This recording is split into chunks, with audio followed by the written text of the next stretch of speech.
Halo semuanya, nama saya Edi Cakra Sinaga. Saya adalah peserta dari kelas Statistik for Business Sekolah Data Pacman. Di sini saya akan presentasikan proyek saya yang berjudul Statistical Hypothesis Testing to Improve Machine Learning Algorithm in South Jakarta House Price Prediction. Jadi kalau sekilas kita lihat di sini intronya ada 3 ya. Jadi yang pertama adalah intro dari kelas ML, Machine Learning. Di sini saya melakukan prediksi dari harga rumah di Jakarta Selatan, dan untuk kelas berikutnya adalah kelas sampling. Saya melakukan stratified sampling agar data yang digunakan lebih representatif dengan populasi di Jakarta Selatan. Kemudian untuk kelas statistik for business saya menggunakan hipotesis testing agar kita tahu atribut yang saya pakai sebenarnya signifikan nggak sih, atau sebaiknya mungkin cari yang lain. Oke, untuk berikutnya adalah topik dataset dan tool. Kemudian penjelasan lebih detail tentang datasetnya apa, problem statement dan goals, ide yang baru yang sudah clean dan sudah di stratify, kemudian methods dan resultnya, conclusion, future works, references, dan links. Ini untuk intro dari project pertama. Di situ saya punya ide di mana sebagai seller atau buyer kita pengen tahu apakah harga rumah ini akan reasonable untuk kita beli atau kita jual. Di sini saya dulu membuat suatu machine learning application dan eh, tapi waktu itu masih sangat sederhana dan belum sekompleks sekarang, karena sekarang di melewati kelas sampling ternyata perlu di stratified, dan sekarang di kelas statistik for business akan dilakukan hipotesis testing. Jadi saya cukup kaget nanti dengan hasilnya karena ternyata ini adalah fase yang harusnya paling awal saya lakukan. Jadi di dalam hipotesis testing ini kita perlu melihat dulu hubungan antara dependent variable dan independent variable. Jadi kita bisa tahu relationship antar variabel yang digunakan dalam data apakah signifikan atau enggak. Kita bisa punya understanding yang lebih baik terhadap dataset kita. Kita bisa tidak perlu banyak membuang waktu dalam menggunakan banyak atribut atau resource berlebih. Oke, ini untuk topiknya, dan dataset yang digunakan hanya satu. Eh, Kalau kemarin pas machine learning memang satu, pas stratified dua, sama data BPS untuk eh, pembagian proporsi yang lebih baik. Dan di sini data yang digunakan sudah clean dan sudah stratified. Kemudian tools yang digunakan adalah Jupyter Notebook dan VS Code. Lalu ini adalah workflow-nya.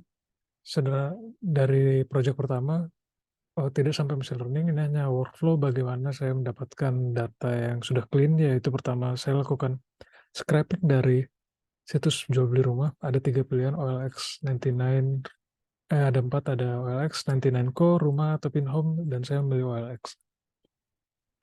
Kemudian fitur yang digunakan adalah jumlah kamar tidur, jumlah kamar mandi, jumlah lantai, luas bangunan, luas tanah, jenis sertifikat, dan specific location di Jakarta Selatan. Kemudian yang dilakukan sebelum EDA adalah cek duplikatnya, missing value, lalu outlier removals, kemudian kita dapat EDA final, lalu kita dapat data yang paling clean. Lalu di pengerjaan project kedua dilakukan stratified sampling agar sesuai dengan proporsi di populasi di Jakarta Selatan. Nah, ini dataset yang sudah clean dan sudah stratified. Dari number of instance-nya ada 147 dengan 5 numerical dan 2 categorical attribute. Dan problem statement-nya adalah demikian, di mana saya adalah seorang data scientist di perusahaan real estate, di mana mereka pengen tahu faktor apa saja yang bisa mempengaruhi harga rumah di Jakarta Selatan. Dan goalnya adalah kita pengen tahu apakah independent variable yang kita punya hubungan signifikan dengan variable dependent atau price dengan specified level of significance yang saya gunakan di sini 0,05. Oke, ini ide yang baru. Untuk numerical features sudah clean, sudah tidak terlalu signifikan outliernya dibanding data yang paling awal banget. Dan ini data cenderung skew ke kiri ya. Kemudian ini untuk correlation. Di sini sekilas kita lihat bahwa dari semua numerical attribute yang kita punya, luas tanah atau land area punya korelasi yang cukup oke dengan price, sedangkan jumlah lantai ternyata tidak terlalu berkorelasi dengan price.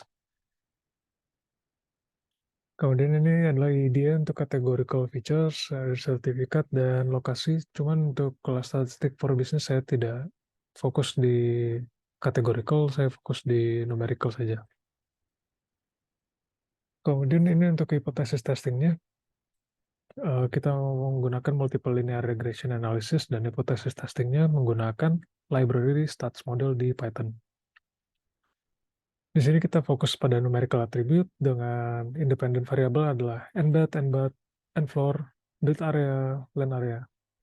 Dan dependent variable-nya adalah price.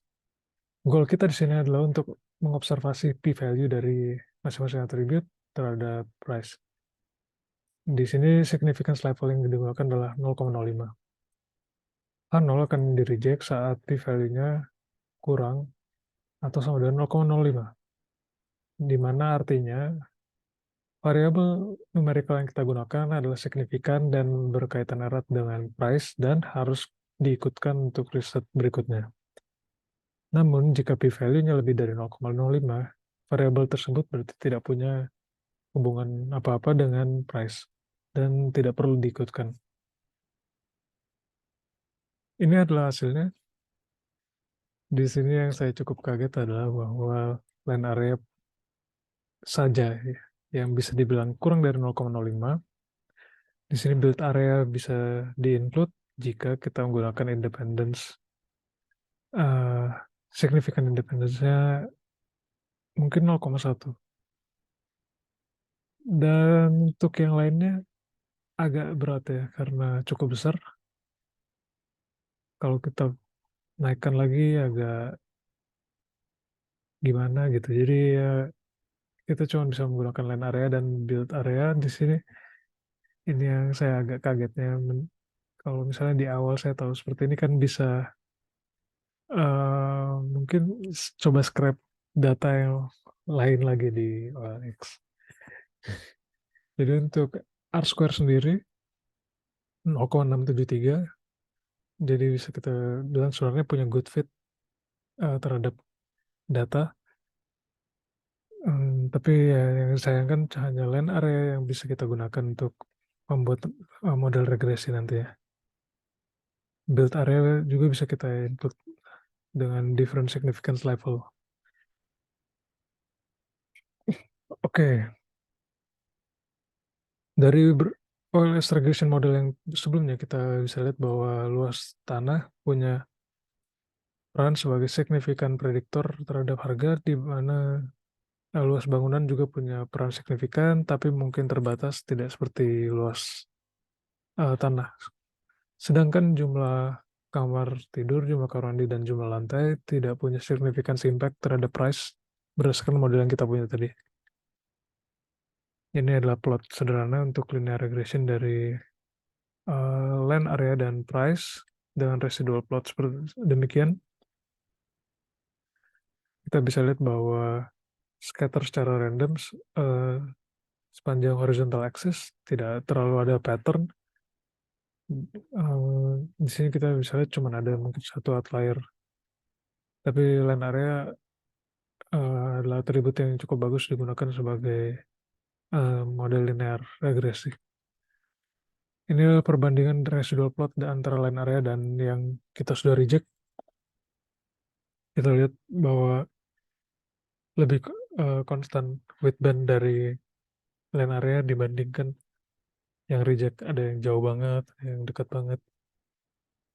Di sini emang ini cuma iseng aja sih, cuma mau lihat apa emang sebeda itu ya kalau line yang approved dan rejected pada residual plotnya. Oke, kemudian ini untuk conclusionnya, kita bisa simpulkan bahwa land area adalah prediktor yang signifikan terhadap price. Building area juga bisa punya pengaruh signifikan, namun tidak sebesar pengaruh land area. Sedangkan untuk jumlah kamar tidur, kamar mandi, dan jumlah lantai tidak punya peran signifikan terhadap price berdasarkan model yang kita punya. Kemudian kita juga perlu gather lebih banyak data lagi, terutama untuk menghindari heteroscedasticity di residual plot, dan kita perlu punya atribut lebih karena kita sudah pastikan akan mereject 3 numerical atribut yang kita punya. Future work atau mungkin rekomendasi. Di sini kita harus punya regresi model yang bisa mengestimasi harga rumah dengan menggunakan variabel independen yang baru yang punya akurasi yang lebih baik. Ide saya di sini adalah untuk mengumpulkan data latitude longitude dari masing-masing posisi kecamatan tadi, diukur jaraknya dengan key location berupa mall, supermarket terdekat, atau stasiun mungkin. Diharapkan bahwa data atribut baru ini akan punya peran yang lebih signifikan lagi. Sekian untuk proyek di kelas statistik for business. Ini adalah referensinya. Ini link GitHub-nya. Kemudian ini silakan kontak kalau ada masukan, kritik, saran, silakan kontak. Jangan ragu-ragu. Terima kasih semuanya.